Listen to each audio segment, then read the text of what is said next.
Election commissioner Rajiv Kumar ने देश के चुनावी प्रक्रिया का मजाक बना दिया है। अगर आज लोकतंत्र खतरे में है तो जिम्मेदार चुनाव आयोग है। ये बात मैं नहीं कह रही हूं, खुद राजीव कुमार के सीनियर जो खुद पहले मुख्य चुनाव आयुक्त रह चुके हैं, देश को सर्व कर चुके हैं बतौर chief election commissioner, S Y. Qureshi का यह बयान है। चुनाव आयोग पर यह अब तक आरोप लगता रहा कि बीजेपी के इशारे पर चुनाव आयोग काम करता है, चुनाव जीता रहा है। लेकिन महाराष्ट्र चुनाव में हुई धोखाधड़ी के बाद यह बात होने लगी, यह बात चर्चा का विषय बना कि बीजेपी को चुनाव आयोग ही चुनाव जिता रहा है। सिर्फ मशीन ही नहीं, बीजेपी के कहने पर अलग अलग विधानसभाओं से वोटर्स का नाम हटा रहा है चुनाव आयोग। एस.वाई. कुरैशी ने राजीव कुमार की पूरी पोल पट्टी खोल दी, उसके बारे में मैं बतलाऊंगी आगे। लेकिन पहले बता दें कि चुनाव आयोग पर एक गंभीर स्कैम करने का आरोप लग चुका है। वोटर लिस्ट से वोटर्स के नाम हटा रहा है, वोटर्स का नाम गायब किया जा रहा है, वोटर्स के नाम हटा रहा है चुनाव आयोग। बीजेपी नहीं, विपक्षी पार्टीज को सपोर्ट करने वाले वोटर्स के नाम हटाए जा रहे हैं सोची समझी साजिश के तहत। दिल्ली विधानसभा चुनाव से ठीक पहले, कुछ महीने के भीतर ही दिल्ली में विधानसभा का चुनाव है, उससे ठीक पहले केजरीवाल ने यह आरोप बीजेपी पर और चुनाव आयोग पर लगा दिया। उन्होंने बकायदा प्रेस कॉन्फ्रेंस करके कहा कि बीजेपी के कहने पर चुनाव आयोग दिल्ली के बहुत सारे विधानसभा क्षेत्र से मतदाताओं का नाम मतदाता सूची से हटा रहा है। चुनाव आयोग बहुत बड़ा स्कैम करके लेवल प्लेइंग फील्ड जो है उसे खत्म कर रहा है। इसी मुद्दे पर जब टीवी में शाम को डिबेट हुई तो former election commissioner, chief election commissioner S Y. Qureshi को बुलाया गया। कुरैशी ने चुनाव आयोग को लपेटे में लेते हुए सवाल उठाया, मैं इस मामले में चुनाव आयुक्त को और ज्यादा मजबूती से अपनी बात रखने के लिए कह चुका हूं। पूरा देश एक मुद्दे पर बात कर रहा है, लेकिन जिसे बोलना चाहिए वो चुप है और मैं उन्हें लगातार लिख रहा हूं, पत्र लिख रहा हूं, कह रहा हूं कि चुप रहना आपका विकल्प नहीं हो सकता। जब आप और मैं इस मामले में बात कर सकते हैं, देश इस बारे में बात कर सकता है, तो पूरा आंकड़ा क्या है? क्या जानबूझकर कुछ नाम डिलीट किए गए? चुनाव आयुक्त को सामने आकर के इस पर सफाई देनी चाहिए। आपकी चुप्पी हर तरह के अटकलों को जन्म दे रही है जो बिल्कुल ठीक नहीं है। चुनाव आयोग का भरोसा बहुत ऊंचा होना चाहिए और मुझे इसे कहने में बहुत दुख हो रहा है कि हाल के दिनों में ऐसा नहीं हुआ है। इसके लिए ज्यादा जिम्मेदार मुद्दों पर सीधा बात ना करना है।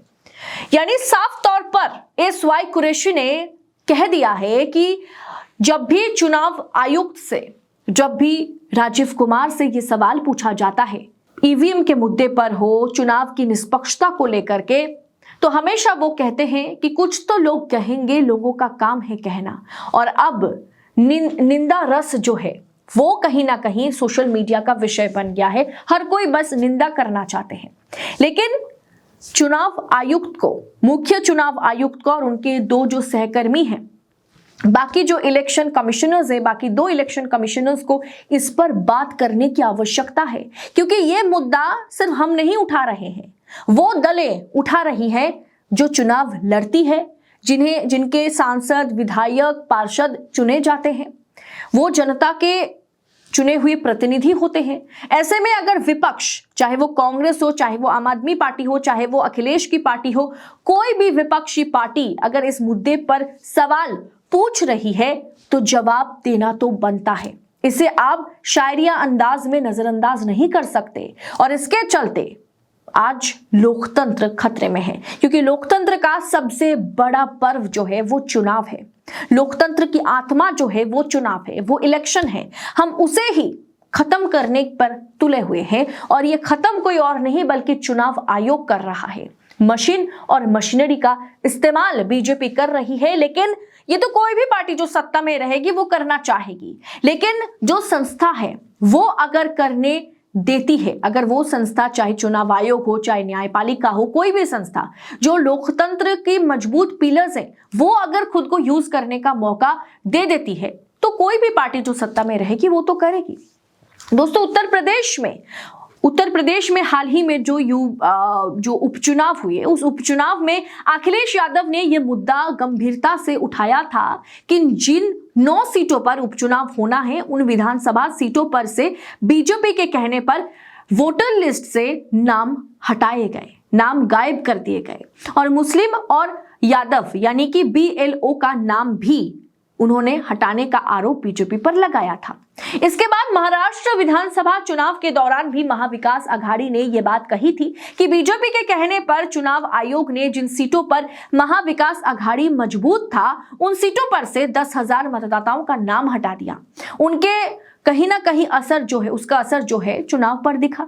अब दिल्ली विधानसभा का चुनाव है सामने। चुनाव के ठीक पहले केजरीवाल साहब ने भी यही आरोप लगाया कि बीजेपी बाकायदा प्रेस कॉन्फ्रेंस करके उन्होंने उन शाहदरा की बात है, शाहदरा के तमाम वोटर्स को वो बुला लिए जिनका नाम वोटर लिस्ट में है नहीं, लेकिन जिनके पास वोटर ID कार्ड है, यानी वो इलेक्शन के दौरान मतदान करने के लायक तो है, लेकिन उनके नाम जो है वो लिस्ट से गायब कर दिए गए। और इसलिए केजरीवाल ने बाकायदा प्रेस कॉन्फ्रेंस करके आरोप लगाया चुनाव आयोग और बीजेपी पर।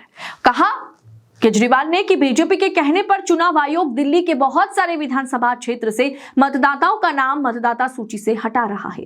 जिस प्रकार से मुख्य चुनाव आयुक्त को चुनने वाले कानून में बदलाव करके राजीव कुमार को चुनाव आयुक्त बना करके रखा गया और लोकसभा चुनाव के दौरान मतदान के आंकड़ों में जोर जबरदस्ती हेरफेर की गई, ये दिखाता है कहीं ना कहीं कि चुनाव आयोग नतमस्तक तो छोड़ दीजिए, चुनाव आयोग पूरी तरीके से बीजेपी को अलग अलग तरीके से चुनाव जिताने का एक प्लान बना चुका है, एक एजेंट के तौर पर कि किस तरह से बीजेपी जीत सकती है, उस चीज में चुनाव आयोग अब काम कर रहा है। ये आरोप मैं नहीं लगा रही हूं, ये आरोप हर कोई लगा रहा है। SY कुरैशी तक ने इस पर सवाल उठाया। विपक्षी पार्टियों को सपोर्ट करने वाले वोटर्स का नाम लिस्ट से हटाए जा रहे हैं।